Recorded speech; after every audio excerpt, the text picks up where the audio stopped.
मुख्यमंत्री देवेंद्र फडणवीस सिंचन प्रश्नी बैठकीसाठी रवाना। मुख्यमंत्री देवेंद्र फडणवीस महाराष्ट्र सदनातून बैठकीसाठी निघाले। दोन्ही उपमुख्यमंत्र्यांसह राज्यातील अनेक मंत्री उपस्थित राहणार। सोलापूरमध्ये कांद्याचे दर 2 ते 5 रुपये प्रति किलोने वाढलेले आहेत। आज कांद्याला सरासरी 15 ते 18 रुपये प्रति किलो भाव मिळतोय। कांद्याचे दर काही प्रमाणामध्ये वाढले असले तरी समाधानकारक नसल्याची शेतकऱ्यांची भावना आहे। नाफेडकडून 8 दिवसात केवळ 50 टन कांदा खरेदी। शेतकऱ्यांची खरेदी केंद्रांकडे पाठ आहे। नाशिक जिल्ह्यातील 18 खरेदी केंद्रांवरती अत्यल्प प्रतिसाद मिळतोय। कमी दर, जनजागृतीचा अभाव आणि खरेदी केंद्रांवरील गैरसोयीमुळे शेतकरी नाराज आहेत।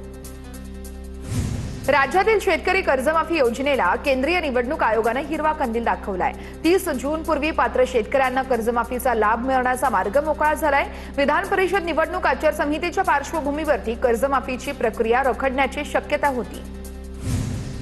राष्ट्रवादीच्या बैठकीमध्ये भुजबळ आणि तटकरेंमध्ये जुंपली। सूत्रांची सगळी माहिती आहे। दादांच्या निधनानंतर पक्ष वाढवत असताना आम्हीच टीकेचे धनिक का? सुनील तटकरे यांच्याकडून बैठकीमध्ये सवाल उपस्थित, तर भुजबळांचा तटकरेंवर आक्षेप। कालच्या बैठकीमध्ये प्रफुल्ल पटेल यांच्या कामानिमित्त गैरहजर होते, तर पटेल आणि आम्हाला टार्गेट केलं जातंय असं तटकरे म्हणाले। राष्ट्रवादीच्या बैठकीतील खडाजंगीच्या चर्चेवरती हसन मुश्रीफ यांची प्रतिक्रिया। राष्ट्रवादीच्या बैठकीमध्ये सुनेत्रा पवार यांच्याकडून अर्थ खात्यावरून खंत व्यक्त। वारंवार मागणी करून देखील भाजप अर्थ खातं देतच नाहीये। सुनेत्रा पवार यांची नाराजी। सूत्रांची माहिती, अर्थ खातं राष्ट्रवादीचं होतं, परत देणार असं सांगितलं होतं, मात्र अद्याप अर्थ खातं दिलं नाहीये। राष्ट्रवादीच्या बैठकीत सुनेत्रा पवार यांच्याकडून अर्थ खात्यावरून खंत व्यक्त केल्यानंतर हसन मुश्रीफ यांची प्रतिक्रिया। पक्षाची बदनामी करणाऱ्यांना सडेतोड उत्तर द्या। राष्ट्रवादीच्या बैठकीमध्ये सुनेत्रा पवारांच्या वरिष्ठ नेत्यांना सूचना। सूत्रांची माहिती, पक्षाची बदनामी थांबवण्यासाठी वरिष्ठ नेत्यांनी ठामपणे आपली भूमिका मांडावी अशा सूचना दिल्याची माहिती। मुंबईकरांचं रक्त विकण्याचा सरकारचा डाव आहे। पालिकेच्या रक्तपेढ्यांच्या खासगीकरणाच्या मुद्द्यावरून आदित्य ठाकरेंची टीका। विकासाच्या नावाखाली मुंबईतील मोकळ्या जागा बिल्डरांच्या घशात घालण्याचा प्रयत्न। आदित्य ठाकरेंची सरकारवर टीका। खासगी रक्तपेढ्या व्यापारी तत्वावरती चालत नाहीत। मुंबईकरांच्या जीवाशी कोणीही खेळणार नाही। रक्तपेढ्यांच्या खासगीकरणाच्या मुद्द्यावरून आदित्य ठाकरेंच्या टीकेनंतर शिरसाटांचं प्रत्युत्तर। विधान परिषदेसाठी महायुतीचा 12-4-1चा फॉर्म्युला शिवसेनेला अमान्य। सूत्रांची TV9 मराठीला माहिती। शिंदे दिल्लीमध्ये भूमिका मांडणार, शहांसोबत चर्चा करणार। शिवसेनेला सापत्न वागणूक मिळतेय, शिंदे शहांना सांगणार। सूत्रांची माहिती। विधान परिषदेच्या 3 जागांवरती राष्ट्रवादीचा दावा। रायगड, पुणे, परभणी 3 जागांसाठी राष्ट्रवादी आग्रही। सूत्रांची माहिती, रायगडची जागा सोडण्यास भाजप तयार, मात्र रायगडच्या जागेवर शिवसेनेचा दावा। सूत्रांची माहिती। प्राजक्त तनपुरे यांचा भाजप प्रवेश निश्चित। 30 मे रोजी भाजप प्रवेश निश्चित, तर तनपुरेंना अहिल्यानगरच्या जागेवरून उमेदवारी जाहीर होणार असल्याची विश्वसनीय सूत्रांची माहिती। राहुरी पोटनिवडणुकीच्या वेळेस अक्षय कर्डिले यांच्या उमेदवारीच्या वेळेस तनपुरे यांनी माघार घेतली होती।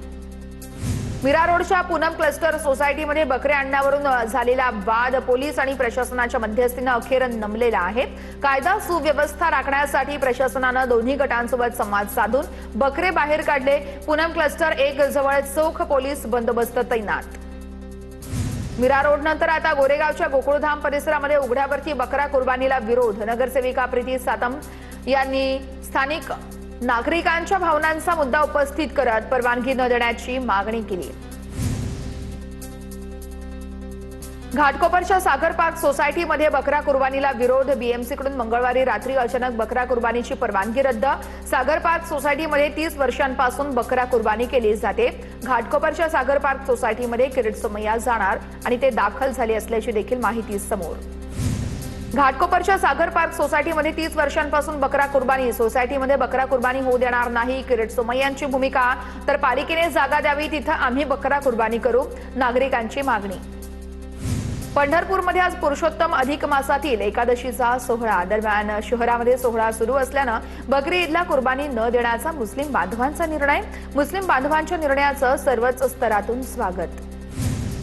नीट पेपरफुटी प्रकरणातील पुण्यातील आणखी एक महिला प्राध्यापक सीबीआयच्या रडारवरती। सूत्रांची माहिती, तर महिला प्राध्यापक एनटीएकडील समितीमध्ये केमिस्ट्री विषय तज्ज्ञ असल्याची देखील माहिती आहे। महिलेनं केमिस्ट्रीचे प्रश्न आरोपी मनीषा मांढरे सोबत शेअर केले होते। नीट पेपरफुटी प्रकरणी सीबीआयकडून आणखी दोघांना अटक। पहिला आरोपी डॉक्टर मनोज शिरुरेला लातूरमधून अटक, तर गॉड म्हणून नंबर सेव्ह केलेला तेजस शहाला पुण्यातून अटक। शहा पुण्यातील डॉक्टर अभंग प्रभू मेडिकल अकॅडमी या कोचिंग सेंटरमध्ये फिजिक्सचा शिक्षक म्हणून कार्यरत होता। शिवराज मोठेगावकरला डॉक्टर मनोज शिरुरेने नीटचा पेपर दिला होता। डॉक्टर मनोज शिरुरेने मोठेगावकरच्या मुलासाठी पेपर दिला होता। मोठेगावकरचा मुलगा आणि इतर 2 विद्यार्थी असे एकूण 3 विद्यार्थ्यांना पेपर देण्यात आला होता। शिवराज मोठेगावकरकडे 10 दिवस आधीच नीटचा पेपर आला होता। सीबीआय चौकशीमध्ये मोठेगावकरच्या मुलाने ही माहिती दिली आहे। सूत्रांची सगळी माहिती आहे। मोठेगावकरकडे 10 दिवस आधीच प्रश्नपत्रिका आढळून आली होती। लातूरमध्ये जागा नावावरती नसतानाही मोठेगावकर यांना बांधकाम परवाना दिल्याचा प्रकार समोर आलाय। या प्रकरणी कायद्याबाहेर जाऊन काम करणाऱ्यांवरती महानगरपालिका कठोर कारवाई करणार, आमदार अमित देशमुख यांचा इशारा। नीट पेपरफुटी प्रकरणातील आरोपी तेजस शहाच्या कॅबिनची झाडाझडती। तेजस शहानं मनीषा हवालदारकडून प्रश्न लिहून घेतले होते। पुण्यातील श्री प्रभू अभंग मेडिकल अकॅडमीमध्ये तेजस शहा हा शिकवत होता। नाशिकमध्ये छगन भुजबळांच्या निवासस्थानाबाहेर शेतकऱ्यांचं आंदोलन। नाशिकमधील रिंग रोड भूसंपादन बाधित शेतकऱ्यांचं आंदोलन। मनमानी पद्धतीने भूसंपादन करत असल्याचा शेतकऱ्यांचा आरोप आहे। ठाण्यामध्ये पेट्रोल डिझेल टंचाई विरोधात काँग्रेस आक्रमक आहे। बंद पडलेली कार रस्त्याने ओढत सरकारचा निषेध व्यक्त। पेट्रोल डिझेलचे दर वाढल्यानं काँग्रेस कार्यकर्त्यांची जोरदार घोषणाबाजी। पुण्यातील भीमाशंकर आणि कोंढवळमध्ये माजी मंत्री दिलीप वळसे पाटील यांचा दुचाकीवरून पाहणी दौरा। भीमाशंकर आणि कोंढवळ परिसरामध्ये सध्या भीषण पाणी टंचाई। दिलीप वळसे पाटील यांच्याकडून प्रस्तावित बंधाऱ्याची जागेची पाहणी। बारामती तालुक्यातील वाढत्या लोडशेडिंगच्या समस्येसंदर्भात योगेंद्र पवारांकडून एमएसईबी अधिकाऱ्यांची भेट। शेतकरी आणि नागरिकांच्या लोडशेडिंग संदर्भातील समस्या सोडवण्यासाठी उपाययोजना करण्याबाबत चर्चा।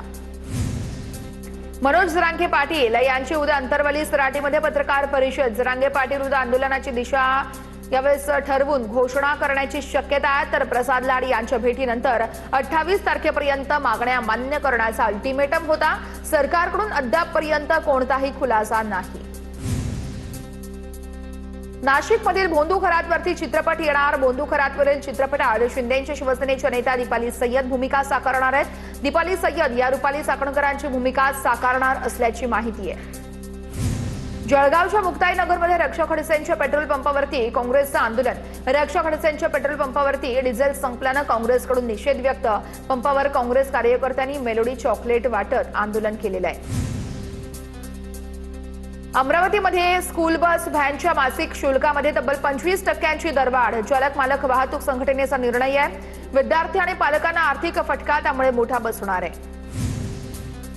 पिंपरी चिंचवडमध्ये सार्वजनिक ठिकाणी पोस्टर आणि जाहिराती लावून शहर विद्रूप करणाऱ्यांवर आता थेट गुन्हेच दाखल केले जाणार आहेत। महापालिकेकडून दंडात्मक कारवाईसह संबंधित क्षेत्रीय अधिकाऱ्यांनाही कडक सूचना देण्यात आल्यात।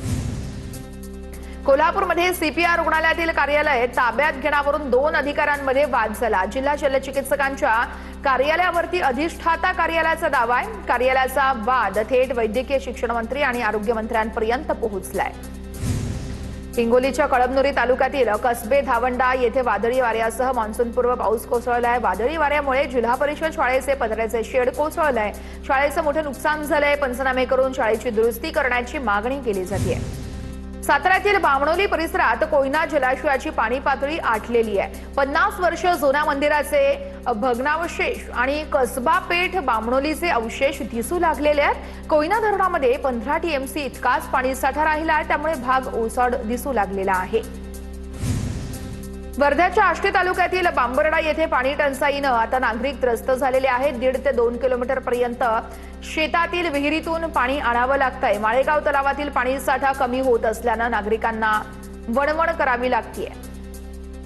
गोंदियामध्ये उष्णतेची तीव्रता कायमच आहे। जिल्ह्याचं तापमान 45.2 अंशांवर आहे। वाढत्या उष्णतेमुळे उकाड्यानं नागरिक हैराण झाले, तर दुपारच्या वेळेत रस्त्यांवर शुकशुकाट आहे। पुढील काही दिवसात तापमान आणखी वाढण्याची शक्यता आहे।